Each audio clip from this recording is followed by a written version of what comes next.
सुप्रभात बच्चों, आज हम पढ़ेंगे समास के बारे में। समास का अर्थ, परिभाषा और समास के कितने भेद होते हैं, इनके बारे में आज हम जानेंगे। सबसे पहला है वही समास। समास का अर्थ होता है घटाना, कम करना, संक्षिप्त करना या संक्षेपीकरण करना। इन सभी का मतलब क्या होता है कि शॉर्ट करना, यानी कि छोटा करना, घटाना। समास की करेक्ट परिभाषा क्या होगी कि परस्पर संबंध रखने वाले दो या दो से अधिक शब्दों का मेल ही समास कहलाता है। एक बार दोबारा से ध्यान दीजिए, क्या बोल रही हूँ मैं? शब्दों का मेल। अगर वर्णों का मेल बोलती तो क्या कहलाता? संधि कहलाता। और मैंने क्या बोला है कि शब्दों का मेल, परस्पर संबंध रखने वाले शब्दों का मेल क्या कहलाता है? समास कहलाता है। अब थोड़ा सा आप ध्यान दीजिए, अगर स्टार्टिंग में 2 मिनट ध्यान दे लोगे तो 2 मिनट का काम है आगे समास पढ़ना, आपके लिए बहुत जल्द समझ में आ जाएगा। भाई कहीं पर मैं बोलूंगी आपको पूर्व पद, कहीं पर बोलूंगी मैं आपको उत्तर पद, कहीं बोलूंगी सामासिक पद, कहीं पर बोलूंगी पहला पद, कहीं पर दूसरा पद। तो ये आपको ध्यान रखना है कि कौन सा पूर्व पद होता है और कौन सा उत्तर पद होता है। देखो, सम धन आस, इस हम मैथ में क्या बोलते हैं? प्लस। हिंदी में क्या बोलते हैं? प्लस का निशान है, ये जमा का है नहीं। हम शुद्ध हिंदी का प्रयोग करेंगे, क्या करेंगे? सम धन आस, ये धन होता है, ठीक है। तो सम का मतलब क्या होता है? पास, और आस का मतलब होता है रखना, यानी कि पास रखना। अगर दोनों शब्दों को हम जोड़ेंगे तो क्या बना हमारा? समास। जो नया शब्द बनता है उसे हम सामासिक पद कहते हैं। आगे वाला सम जो है ये पूर्व पद कहलाता है, या इसे हम पहला पद भी कह सकते हैं। आस है ये उत्तर पद कहलाएगा या फिर दूसरा पद कहलाएगा। ये तो धन वाले में था। एक सिंपल से शब्द में देखिए आप, विद्याधन। अगला है, इसमें 2 शब्द हैं, एक तो विद्या और दूसरा धन। भाई विद्याधन, तो विद्या तो क्या हो गया हमारा? पूर्व पद, और धन क्या हो गया? उत्तर पद हमारा। और ये पूरा क्या कहलाएगा? सामासिक पद कहलाएगा, ठीक है। आगे थोड़ी सी मैं एक चर्चा करूंगी, तो उससे पहले आप देख लें और भी जल्दी से कर्मधारय समास पहचान में आ जाएगा। कहीं पर मैं बोलूंगी आपको उपमान, कहीं पर बोलूंगी उपमेय, कहीं बोलूंगी विशेषण, तो कहीं बोलूंगी मैं विशेष्य। तो आप जान लीजिए उपमान क्या होता है कि कोई प्रसिद्ध चीज या प्राणी या वस्तु, वो क्या होगी? उपमान होगी। और उपमेय क्या होगा? नॉर्मल चीज, जैसे हाथ, पैर, मुंह, जैसे कोई भी अपनी नॉर्मल वस्तु लगा लो आप, ठीक है। तो सिंदर क्या हो गया? हम जानेंगे कि समास के कितने भेद होते हैं। समास के मूल रूप से तो 4 भेद होते हैं, लेकिन मुख्य कितने भेद होते हैं? 6। मूल रूप से 4 और मुख्य 6। अगर हम आगे बड़ी क्लासेस में जब आगे की ओर पढ़ाई करेंगे तो कुल समास की संख्या 106 हो जाएगी। टोटल समास कितने होते हैं? 106। लेकिन हम 106 नहीं पढ़ेंगे, आज सिर्फ हम पढ़ेंगे ओनली 6 समास, ठीक है। तो पहला है हमारा अव्ययभाव समास। सबसे आसान सी पहचान है इसकी कि अभी देखो, आपने पिछली कक्षा में पढ़ा होगा कि अव्यय के बारे में पढ़ा था। अव्यय क्या? अविकारी शब्द, कि ऐसे शब्द होते हैं जो लिंग, वचन, काल या कारक पर उनका कोई प्रभाव नहीं पड़ता, यानी कि वो बदलते नहीं है, ठीक है। किस तरह से नहीं बदलते? जैसे भाई कोई शब्द आ गया आजीवन, आजीवन शब्द है, कैसा शब्द है ये? अविकारी शब्द है। अविकारी कैसे?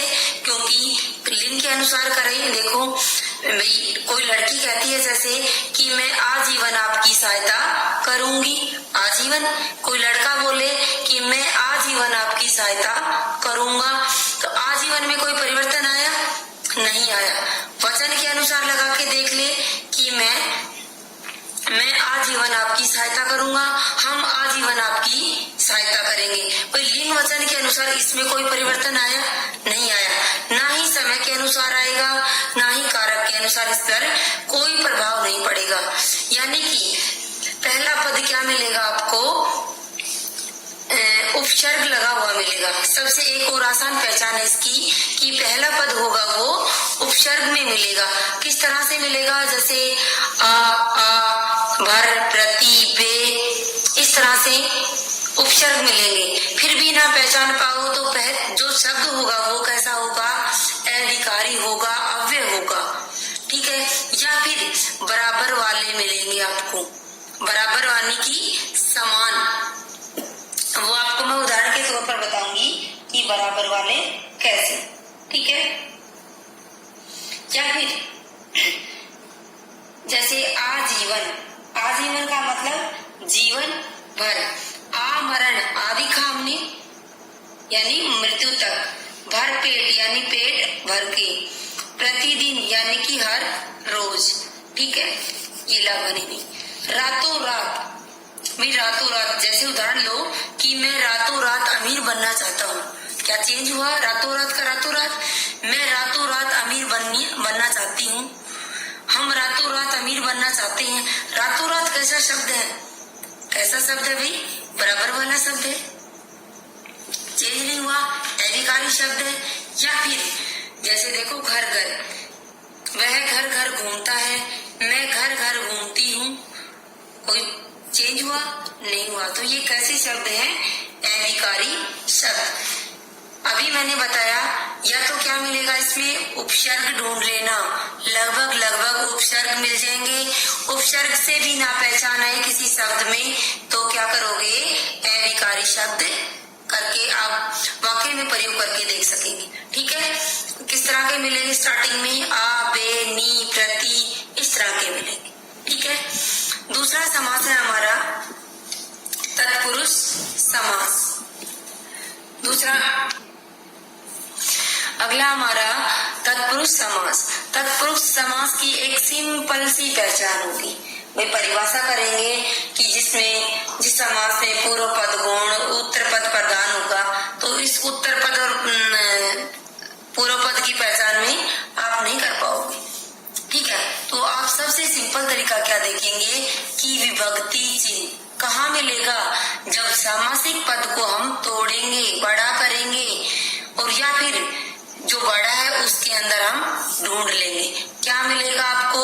विभक्ति चिन्ह। अगर आपने कभी पिछली कक्षाओं में कारक पढ़े हो, इस कक्षा में भी ध्यान पूर्वक पढ़े हो कि कारक के विभक्ति चिन्ह कौन कौन से होते हैं, तो तत्पुरुष समास आराम से समझ में आ जाएगा। उदाहरण देखिए, रसोई घर, रसोई के लिए घर।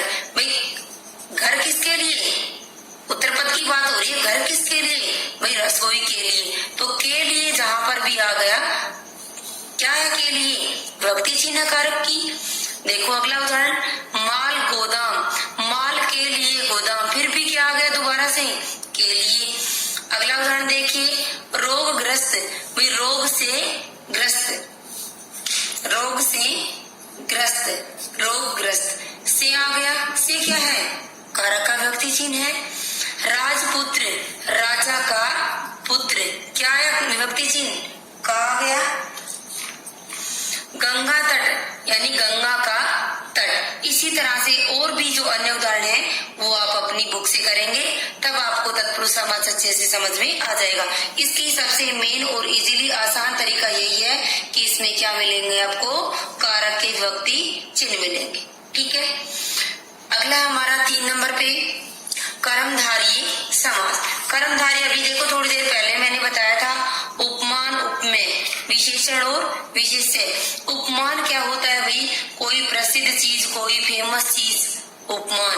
उपमेय कोई नॉर्मल सिंपल सी चीज। और इन दोनों में क्या हो रही होगी? कंपैरिजन यानी कि तुलना की जाएगी। किस तरह से आप उदाहरण देखिए तो जल्दी समझ में आएगा। जैसे मैंने लिख दिया भाई चंद्रमुख। भाई मुख सभी के पास है। भाई मुख क्या है? नॉर्मल चीज है। मुख तो क्या हो गया? उपमेय हो गया हमारा। और चंद्र क्या हो गया? उपमान। भाई चंद्र, चंद्रमुख, भाई चंद्रमा के समान मुख। तो भाई मुख सभी के पास है, लेकिन चंद्रमा के जैसा ऐसा सुंदर मुख तो किसी किसी के पास ही होता है, सभी का तो नहीं होता। तो उपमान उपमेय की जहाँ भी तुलना की गई होगी वहां पर कौन सा समास होगा? कर्मधारय समास। और भी उदाहरण देखेंगे, रुको अभी। एक दूसरा मिलेगा आपको विशेषण और विशेष्य। विशेष्य आपको पता होगा कि किसी की विशेषता बताएगा, जिस शब्द की विशेषण विशेषता बताता है वो विशेष्य कहलाता है। उदाहरण देखिए, नील कमल। भाई कमल, कमल फूल का नाम है। कमल तो कई रंगों में होता है, लेकिन स्पेशल विशेषता बताई गई है कि नील कमल, नीला है जो कमल। नीला है, कैसा रंग है जी? क्या विशेषता बता दी कि कमल कैसा रंग का है? नीले रंग का है। अगला उदाहरण देखिए विशेषण और विशेष्य में ही, नील गाय। भाई नीली है जो गाय, गाय भी कई रंगों में होती है, लेकिन स्पेशल रंग बता दिया, इसकी विशेषता बता दी गई कि गाय कैसी है? नीले रंग की है। काली मिर्च, काली है जो मिर्च, मिर्च हरी भी होती है, लाल भी होती है, काली भी होती है, लेकिन इसने इस मिर्च की विशेषता क्या बता दी? काली। तो मिर्च क्या है जी? हमारा विशेष्य, और विशेषण क्या है? काली। तो कर लोगे पहचान। प्रधानमंत्री, मंत्रियों में जो प्रधान होता है उसे क्या कहेंगे? प्रधानमंत्री। महाराजा, महान है जो राजा। राजाओं में जो महान होगा, वे तुलना हो रही है यहाँ पर कि महाराजा। राजा तो नॉर्मल चीज हो गई, राजा तो बहुत सारे होते हैं। महा का मतलब महान, महान तो कोई कोई होता है, सभी तो होते नहीं। तो ये उपमान और उपमेय की तुलना कर रहे हैं, ठीक है। चरण कमल, भाई चरण सभी के पास है, और कमल, कमल कैसा होता है? बिल्कुल मुलायम और सुंदर होता है। तो चरण सभी के पास है हमारे, लेकिन जितने मुलायम और सुंदर बता रहा है, जिसकी कमल से तुलना कर रहा है, वैसे तो पैर किसी किसी के ही होते हैं। अगला उदाहरण देखिए, पुरुषोत्तम। भाई पुरुषों में है जो उत्तम। भाई पुरुष तो बहुत सारे होते हैं, पुरुषोत्तम किसको कहते हैं हम? जो बहुत ही अच्छा हो, जो महान हो पुरुषों में। और किसको बताया गया था हमारे यहाँ पे? पुरुषोत्तम भगवान राम को ही बताया गया। या हमें बताया? हमें थोड़ी बताया गया है। हमने भी तो बहुत सारे कार्य किए, लेकिन हमने इतने महान कार्य नहीं किए जितने भगवान राम ने किए हैं। एक कर्मधारी की सिंपल सी पहचान, जब आप विग्रह करोगे तो उसमें है जो, इस तरह का आपको मिलेगा। लगभग, लगभग मतलब क्या मिलेगा? है जो। नील कमल, नीला है जो कमल। विग्रह करके देखिए, नील गाय, नीली है जो गाय, काली है जो मिर्च, प्रधान है जो मंत्री, महान है जो राजा, कमल के समान चरण। के समान भी आ जाएगा, लेकिन है जो जहाँ पर भी लगे लगभग कर्मधारय मिलेगा। ठीक है, एक बार थोड़ा सा रिवीजन करें, समास क्या होता है बेटा। तो आज की वीडियो में इतना ही, धन्यवाद।